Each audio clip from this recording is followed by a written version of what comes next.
కొట్టం okay ready. ప్రస్తుతం మన మహబూబాద్ జిల్లా మహబూబాద్ నియోజకవర్గం పరిధిలో ఉన్నాము. మొత్తంగా ఈరోజు ఇక్కడ సేవలాల్ సేనాకు సంబంధించిన దాంట్లో అయితే కిసాన్ పరివార్కి సంబంధించిన సిఓ గారు వివేక్ గారు ఉన్నారు. సార్ చెప్పండి సార్, ఇప్పుడు పోయి సందర్శించి వచ్చారు, చూసి వచ్చారు, ఆ పరిస్థితి ఎలా ఉంది అక్కడ? చూడడానికి ఏమీ లేదు, స్పందించడానికి ఏమీ లేదు. ఏమైనా ఉంటే స్పందిస్తా కదా, ఏం లేనప్పుడు ఏం స్పందిస్తాను? సార్ అక్కడ ఏముందని పోయారు సార్?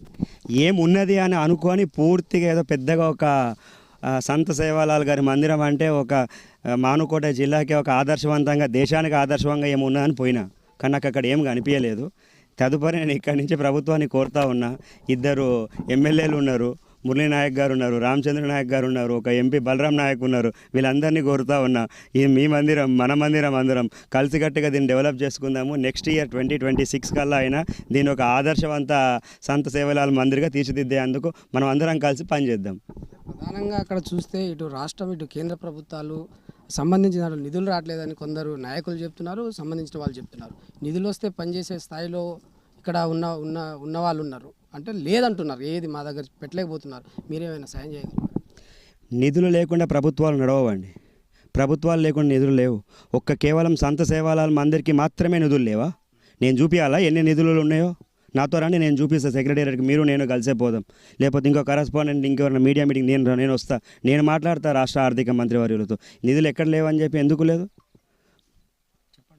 మీరు నిధులు లేవని చెప్తున్నారు కదా, ఎక్కడ లేవో నాకు చెప్తే నేను మీకు సమాధానం చెప్తాను. 20 సంవత్సరాల కాలం పాటు నుంచి ఇదే స్థాయిలో ఇది వస్తున్నారు, పోతున్నారు, చూస్తున్నారు, సోప్ టాప్గానే నడుస్తుంది. అంటే ఇది గిరిజనులు అంటే చిన్న చూపుగా అవుతుందా? మరి ఎవరు వచ్చినా పోతున్నారు, అక్కడ గుడి ఉందా, గోపురం ఉందా, ఏముందో తెలియదని మీరు అంటున్నారు. అది అసలు ఎందుకు వస్తున్నారు, ఎందుకు పోతున్నారు తెలియక మిమ్మల్ని అడుగుతున్నా. ఖచ్చితంగా అదే నాకు అర్థం కాకనే నేను ఇక్కడి నుంచి ఎమ్మెల్యేలను అడుగుతున్నా, ఎంపీలను అడుగుతున్నా. ఇప్పటికైనా దీన్ని ఏ విధంగా అయినా డెవలప్ చేయాలా, ఎట్లా చేయాలా అందరం కూర్చొని, ఇక్కడ తెలుసా అందరికీ ఇది సేవాలాల్ మందిరం అని చెప్పి ఏదో మనం మీడియాలో మాట్లాడుకోవడం కాకుండా నిజంగా సౌహృదయంతో అందరం ముందుకొచ్చి, మీరు నేను అందరికి కూడా కేవలం సంత సేవాలాల్ అంటే గిరిజన బిడ్డనే కాదు, ఈ దేశానికే ఆదర్శవంతు వాళ్ళలో డాక్టర్ బాబాసాహెబ్ అంబేద్కర్ ఎంత ఆదర్శవంతులో సంత సేవాలాల్ కూడా అంతే ఆదర్శవంతులు. అతనికి కూడా మనం అంతే గౌరవం ఇచ్చి అతను ఎందుకు ముందుకు తీసుకోపోకూడదు అని చెప్పి కూర్చొని దీన్ని ఒక నీట్ఫుల్గా మందిర్ అంటే ఇప్పుడు దీని ఒక మోడల్ ఎగ్జాంపుల్గా తీర్చిదిద్దడానికి ఎట్లా చేయాలో మనం కూడా వాళ్ళతో ప్రయత్నించి ముందుకు పోదాం. ఇది పూర్తి స్థాయిలో గవర్నమెంట్ ల్యాండ్ అని మీరు అనుకుంటున్నారు? గవర్నమెంట్ ల్యాండో ప్రైవేట్ ల్యాండో మనకు తెలియదు. సంత సేవాలాల్ మందిర్ అయితే ఉన్నది, దీంట్లోనే ఉంటుంది, ఉండనిస్తాము. ప్రైవేట్లు ఉన్నా సరే దీంట్లోనే పెడతాం. ఇది మందిరం కాదు కదా సార్, అక్కడ మందిరమే లేదు కదా, అక్కడ మందిరమే లేదు, ఆ గుడి లేదు, గోపురం లేదు, రూపం లేదు, వస్తున్నారు పోతున్నారు. మీరేమో గుడి ఉంది అంటున్నారు. గుడి గోపురం ఉంటేనే మందిరం అనుకోవడం అది ఒక అవివేకం. మన హృదయం బయట కనబడుతుందా? హృదయ స్పందన తెలుస్తూ ఉందిగా మనకి. అట్లా ఒక్కొక్క స్పేసెస్కి, ఒక్కొక్క మాన్యుమెంట్స్కి ఆ పవర్ ఉంటుంది. అటువంటి పవర్ ఉన్న గిరిజన బిడ్డల మా ప్లేస్ ఇది. మానుకోట అన్నదే ఒక గిరిజన బిడ్డకి ఒక ఎగ్జాంపుల్ ప్లేస్ ఇది. దీనికి సంత సేవాలాల్కి ఇంకా పెద్ద ఎగ్జాంపుల్ ప్లేస్. కేవలం మందిరం ఉంటేనే ఇది ఒక పూజ స్థలం అవుతుందా చెప్పండి? పంచభూతాలు కనిపిస్తేనే అది దేవుళ్ళు, పంచభూతాలు కనిపించకపోతే దేవుళ్ళు కాదు. మేము అనుకుంటున్నాం ఇక్కడ మందిరం ఉండదు, మాకు అనిపిస్తుంది. మీకు అనిపించకపోతే అది మీ పర్సెప్షన్, నాకు అనిపిస్తుంది. కొంతమంది అంటున్నారు ఇది ప్రైవేట్ సమస్య కింద ఉంది అని కొంతమంది అంటున్నారు. మరి మీరేమంటారు? కొంతమంది ఆందోళన పోయి అడగండి, ఎవరు ప్రైవేట్ ఉన్నదో అలా నిరూపించుకోమని. మేము చెప్తున్నాం కదా, ప్రైవేట్ ఉన్నా సరే ఈయనే కడతామని చెప్తున్నాం.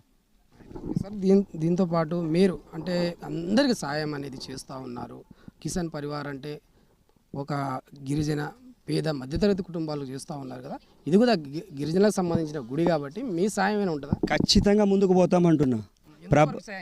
నా చేతి ఎంతవరకు చేస్తే అంతవరకు సాయం చేస్తా. దేనికైనా ఒక ఫిగర్ ఉంటుంది, ఎవరికైనా ఒక పేరు ఉంటుంది, ఏదైనా మాట్లాడే ఒక ఉంటుంది కదా. నా చేతి ఎంతవరకు పోతే అంతవరకు పోతా అంట. ఇప్పుడు ఫలానా మీ మీడియా ఉన్న టీనేజ్ ఎంతవరకు పోతా అంటే మీరు ఏం చెప్తారు? దేశంలోనే అత్యధిక ఛానల్ పోవాలని కోరుకుంటుంది. ఎంతవరకు పోతా అంటే మీరు చెప్తారా? ఎవరికి చెప్పలేం. ఫిగర్ అనేది నేను అనేది ఏంటో ఒకటే సార్, ఫిగర్ లేనిది నా భాగ్యస్వభావం మేజర్గా ఉంటుంది అంటున్నా. ఒక కుటుంబంలో పెద్దన్నగా ఏముండాలో అది నేను తీసుకొని బాధ్యత నడుస్తా. ఇంకేం చెప్తా? దీంతో పాటు సార్ ఈ డోర్నగల్ కాన్స్టిట్యున్సీకి సంబంధించింది మీరు పూర్తి స్థాయిలో అక్కడ కొంతమంది వరకు అందరికి సాయం చేశారని ప్రజలు కూడా చెప్తా ఉన్నారు. అయితే కొంత సమయంలో మాటిచ్చి తప్పుకుంటున్నారని కొందరు అంటారు. దీని మీద మీరు ఇప్పుడు 10 సంవత్సరాల నుంచి 20 సంవత్సరాల నుంచి ప్రభుత్వాలు నడపలేంది ఒక సింగిల్ పర్సన్కి 1 నెల 2 నెలలు 3 నెలలు 6 నెలలు సమయం పట్టచ్చు. కానీ మాట ఇచ్చి కొద్దిగా లేట్ అవుతుందేమో కానీ 9 నెలలకి అయ్యేది 7 నెలల డెలివరీ అవుతుందేమో, 9 నెలలకు కూడా డెలివరీ అవ్వాల్సిందే. ఆ డెలివరీ ఎట్లా అవుతుందో మేము కూడా చేసి చూపిస్తాం ఖచ్చితంగా. కిసాన్ పరివార్ సంబంధించిన సిఓ గారు భవిష్యత్ కార్యాచరణ ఏం చేయబోతున్నారు? సేవ చేయబోతున్నాం అంతే. అంతే. మీకు ఎట్లా కనబడుతుంది? మీరు చూస్తూ ఉంటే సేవ చేసే గుణగణాలు ఏమి కనబడట్లేదు. తెల్ల చెట్టు మంచిగా హ్యాపీగా ఒక రాజకీయ నాయకులుగా కనిపిస్తున్నారు. తెల్ల చెట్టు ప్యాంటు చేసుకుని సేవ చేద్దాం నేను రాజ్యాంగం రాసుంటే చెప్పు రేపటికెళ్ళి వేసుకోను. రాజ్యాంగాన్ని అత్యధికంగా పాటించే వ్యక్తిని నేను. తెల్ల షర్టు తెల్ల ప్యాంటు వేసుకొని రాజకీయం చేద్దాం నేను రాసుంటే చెప్పండి, నేను రేపటికెళ్ళి వేసుకోను.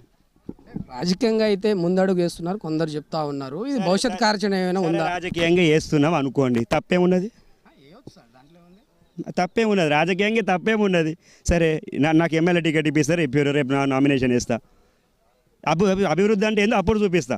ఇప్పుడు నాకు పదవి లేదు, ఆయన ఇంత అభివృద్ధి చేస్తున్నా. రేపు ఒక టికెట్కి చూపించారు నేను ప్రతిపాదన చేసిన వాళ్ళని, అభివృద్ధి ఏందో అప్పుడు చూపిద్దాం.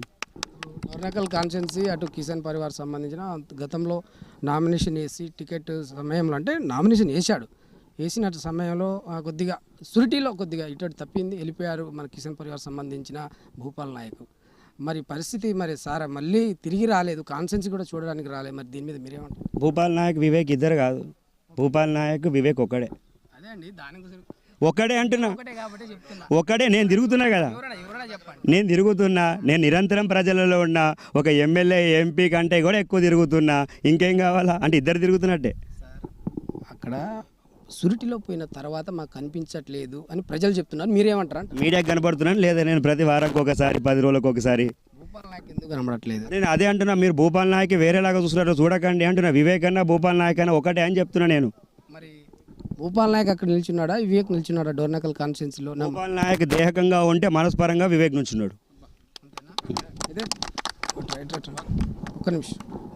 పూర్తి స్థాయిలో రాజకీయంగా అయినా సేవకైనా మేము ప్రతిక్షణం ప్రజల్లో ఉండాలని ఒక ఆలోచనతో తిరుగుతున్నాం అన్నట్టుగా వివేక్ గారు చెప్తున్న పరిస్థితి. అయితే మొత్తంగా అయితే డోర్నకల్ కాన్స్టిట్యున్సీలో భూపాల్ నాయక్ గతంలో అక్కడ క్యాండిడేట్గా కూడా నిల్చున్న పరిస్థితి. కాంగ్రెస్ పార్టీ నుండి టికెట్ అడిగినా ఇవ్వకపోయినా ఇండిపెండెంట్గా ఉండాలని ఒక ఆలోచనతో వచ్చారు. సురిటిలో కొద్దిగా తప్పిదాయం పట్టింది, అందులో వెళ్ళిపోయాడు. తర్వాత రాలేకపోయినా సరే సేవతో ముందు వెళ్ళే పరిస్థితిలో ఉన్నట్టుగా వివేక్ చెప్తున్న పరిస్థితి. మహబూబాబాద్ జిల్లా నుండి ఫేస్ టు ఫేస్ T9 ప్రతినిధి సీతారాంతో.